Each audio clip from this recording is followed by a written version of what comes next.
Hi, how are you? I hope you're well. Welcome to Mel's Musings. It's really still here today. We've had a lot of rain and wind and I suppose call it storms. And I was sitting here contemplating our advice for today. Make the rest of your life the best of your life.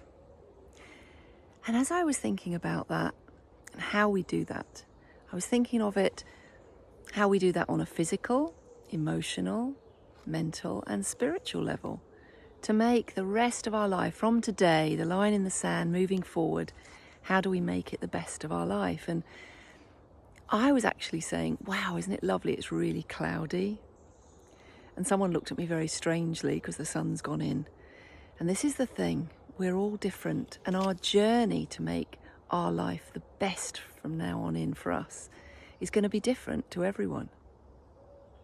The reason I said I'm glad it's cloudy is because for whatever reason I have created too much vitamin D in my body. Now I haven't had a cold or the flu or anything for years, at least 6 years or so, because my vitamin D levels were high. Now they've gone too high and I was getting symptoms, and that was the result of having too much. So it's about balance for me in everything. So I was actually advised keep out of the sun for the moment, for the foreseeable future. So that can be okay now as we move into the autumn and the winter in the UK. But here's the thing. What do you feel is going to make the rest of your life the best of your life? How are you going to do that? I feel the journey, which for me helped because I was aware of symptoms in my body that weren't right, and I investigated and I've got it, got the answers.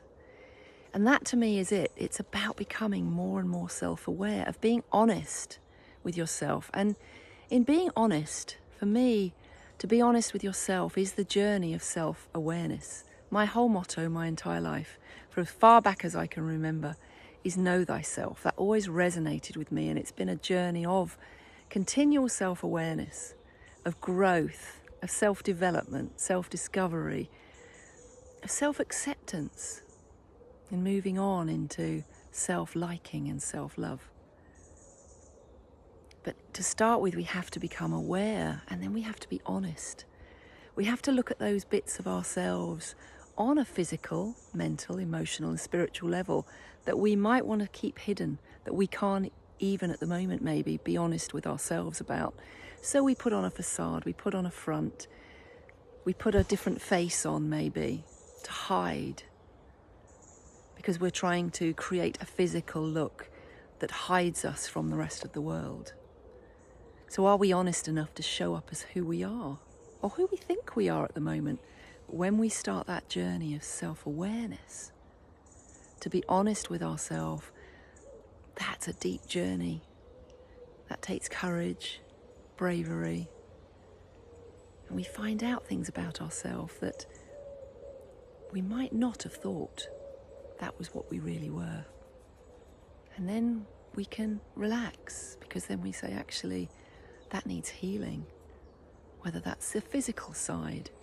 So is it our habits, our beliefs, our illusions, our denial that is keeping us where we are now? And in order to move forward, to make it the best life we can, we need to know ourselves. We might think we know at the moment what we want, but then this is the thing. It may be a physical thing we want to buy or obtain, and then we go, okay, well, the thrill of that has worn off after 5 minutes, a week, a month, a year. Now I want something else. Because are we digging deep enough to actually find what is it we're trying to address when we reach for something else, someone else? Is it a gap in ourselves? Is it a hole of despair that we're just trying to avoid, when really what we need to do is start to get help to look at those things, those habits that are keeping us from our true self? We could probably talk about this one for hours. And it's where in my workshops I try and help people to step out of their comfort zones to start looking and be self-aware, and that lovely journey of learning more about yourself. And each time, each day, I learn more about myself. And this has been an enlightened one for me, to now say, oh good, it's cloudy, I can stay out of the sun. So you never know, if you've got strange symptoms and you've been in the sun a lot, maybe that could be the reason, if you think you're not actually feeling that well with it. So who knows, we're all different. So what are you going to do from today to make the rest of your life the best of your life? You be well, and I'll speak to you soon. Bye.